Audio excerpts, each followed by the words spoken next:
खबर मिल रही है पुलिस कांस्टेबल भर्ती परीक्षा से जुड़ा हुआ पूरा मामला, जहां 14 मई को दूसरी पारी का पेपर ही निरस्त कर दिया गया। पेपर लीक होने के कारण पुलिस मुख्यालय ने बड़ा फैसला लिया है। 14 मई की दूसरी पारी में 4 जिलों के करीब 2,75,000 अभ्यर्थी शामिल हुए थे। डीजीपी एमएल लाठर ने जानकारी दी है कि अब जल्द ही परीक्षा की नई तारीख का ऐलान किया जाएगा। कुल मिलाकर यही कहा जाएगा कि हालांकि पूरे तरीके से प्रशासन की तरफ से ये कोशिश थी कि ना तो पेपर लीक हो और ना ही नई तारीख के ऐलान की यहां पर नौबत आए, लेकिन अब परीक्षा फिर से होगी। शिवेंद्र हमारे साथ जुड़ गए हैं, उनका रुख करेंगे। शिवेंद्र, पूरी कोशिश थी पेपर लीक ना हो और इस तरीके की घटना ना हो, लेकिन अब तो वापस परीक्षा करवानी पड़ रही है, और क्या जानकारी? पूनम, पुलिस मुख्यालय काफी हद तक कामयाब भी हुआ, क्योंकि ये जो पेपर लीक हुआ है ये किसी गिरोह या जो संगठित अपराध करते हैं लोग, जो नकली गिरोह चलाते हैं, उनकी तरफ से कोई पेपर लीक नहीं हुआ। ये दिवाकर स्कूल है झोटवाड़ा में, वहाँ पर उस केंद्राधीक्षक ने पेपर के टाइम से पहले जो पैकेट था उसको खोल दिया, और ये सही है कि वो जो पेपर था वो बाजार में आ गया। यानी कि जो केंद्राधीक्षक था दिवाकर स्कूल का, उसका जो सुपरडेंट था जिसके पास जिम्मेदारी थी इस परीक्षा के आयोजन की, वो कहीं ना कहीं कॉम्प्रोमाइज हो गया। इसके कारण डीजीपी ने जीरो टॉलरेंस की नीति अपनाते हुए ये तय किया कि जो अभ्यर्थी हैं उनके फ्यूचर से खिलवाड़ नहीं होगा, और इस एग्जाम को तत्काल प्रभाव से निरस्त कर दिया गया है। 14 मई की जो दूसरी पारी थी पूनम, इसमें तकरीबन 2,70,000 अभ्यर्थी 4 जिलों के अलग अलग यूनिटों के लिए शामिल हुए थे, और अब ये तय हो गया है कि इसके लिए एक नई तारीख का ऐलान होगा। वो तारीख है, कोशिश ये की जा रही है कि मई के महीने में किसी तारीख का ऐलान हो। लेकिन फिर मैं दर्शकों की जानकारी के लिए कहूंगा कि जिस पैटर्न पर ये पेपर लीक हुआ है, अगर इस तरीके से पेपर लीक होगा तो किसी भी एजेंसी के पास उसको रोकने का कोई साधन नहीं हो सकता, क्योंकि जिनके पास एग्जाम कराने की जिम्मेदारी है, अगर वही पेपर को समय से पहले खोल के वायरल कर देंगे तो इसमें निसंदेह एजेंसियों की भी कोई गलती नहीं मानी जा सकती, क्योंकि कोई संगठित गिरोह या जो अपराध करते हैं, जो पेशेवर लोग होते हैं, उस पैटर्न पर ये पेपर लीक नहीं हुआ है। चलिए, शुक्रिया शिवेंद्र तमाम जानकारी देने के लिए। सत्यनारायण हमारे सहयोगी हमारे साथ जुड़ गए हैं पूरे मामले पर, उनका रुख करेंगे।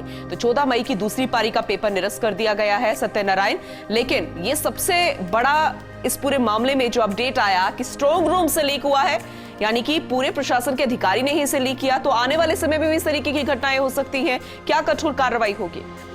बिल्कुल पूरा सही, इसीलिए डीजीपी ने खुद ने जो पेपर लीक हुआ है उसको लिस्ट करने का आदेश दिए हैं, और साफ कहा है कि जिन जिन आरोपियों के नाम सामने आएंगे उनके खिलाफ कार्रवाई की जाएगी। और जिस विभागियों ने इन पेपर में पेपर दिया था, इस पूरे 14 तारीख को दिया था, उनके नाम अंकित किए गए हैं। लेकिन सबसे बड़ी बात ये है कि पेपर लीक हुआ है और किन किन व्यक्तियों की आधार पर हुआ है तो उनके नाम अंकित किए जा रहे हैं और उनके खिलाफ कार्रवाई की जाएगी। लेकिन कितनी आरोपी हैं उनकी संख्या भी तय नहीं हुई है। सबसे बड़ी ये भी है कि लाखों की संख्या के अंदर कांस्टेबल की परीक्षा दी थी, और उस परीक्षा के अंदर जिस व्यक्ति ने पेपर लीक किया था उस व्यक्ति का नाम अंकित किया जाए। माना जा रहा है करीबन 360 से अधिक व्यक्ति हैं जिन्होंने पेपर लीक किया है, तो ऐसे में उनके नाम अंकित किए जा रहे हैं। सत्यनारायण, इस बात से बिल्कुल इनकार नहीं किया जा सकता कि अब आने वाले समय में जितने भी एग्जाम होते हैं, जो भी परीक्षा होती है, वो एक तरीके से कुछ गिरोहों के लिए धंधा बन गया है, बिजनेस बन गया है। इस पर कैसे लगाम लग पाएगी?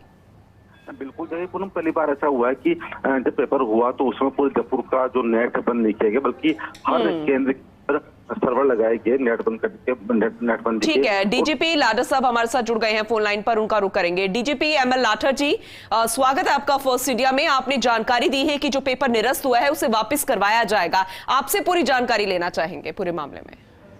हाँ, ये दिवाकर पब्लिक स्कूल है झोटवाड़ा में, यहाँ पर 14 तारीख को जब सेकंड पारी का पेपर 3 से 5 होना था, उससे पहले ही करीब 1:15 बजे के आसपास ये इसका फोटोकॉपी कर इसको वायरल कराया गया। जो यहाँ का सेंटर अधीक्षक था उसकी मिलीभगत रही है, और पूरा इसमें जो भी आदमी इन्वॉल्व थे हमने उनको सबको गिरफ्तार कर दिया है जी, और जो इन्होंने मोडस ऑपरेंडी अपनाया है वो भी समझ लिया है।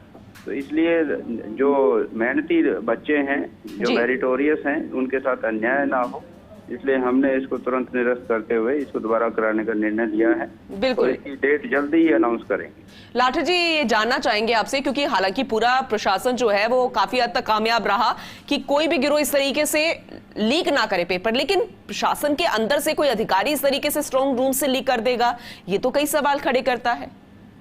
ये सेंटर अधीक्षक, ये एक्चुअली क्या है, जो हमारी टीसीएस कंपनी है उनके द्वारा हायर किए जाते हैं और उनके द्वारा ही ये नियुक्त किए जाते हैं। हमारा तो बल्कि इनको सपोर्ट का जो बाहर का सिस्टम है क्राउड रेगुलेशन का, प्लस इन पे थोड़ी नजर रखने का, वो हमारा काम था और उसमें हमारे लोग पूरी तरह से सफल हुए हैं। और ये भी मैं आपको बता दूं, ये भी हमारे जो एसओजी है और दूसरे पुलिस के अधिकारी हैं, हमने डिकॉय लगाए हुए थे, कहीं से पेपर तो नहीं मिल रहा है, उसी के अंतर्गत ये पकड़ में आया। सर, नई तारीख का ऐलान कब होगा, कब तक हो सकता है पेपर?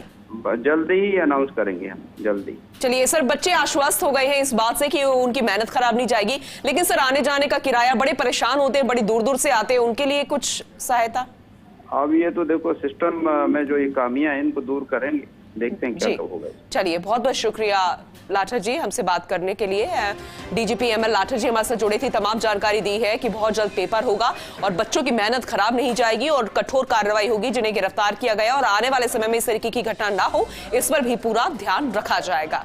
वही सत्यनारायण हमारे सहयोगी जुड़े थे, शिवेंद्र हमारे साथ जुड़े थे, आप दोनों का भी बहुत बहुत शुक्रिया तमाम अपडेट देने के लिए।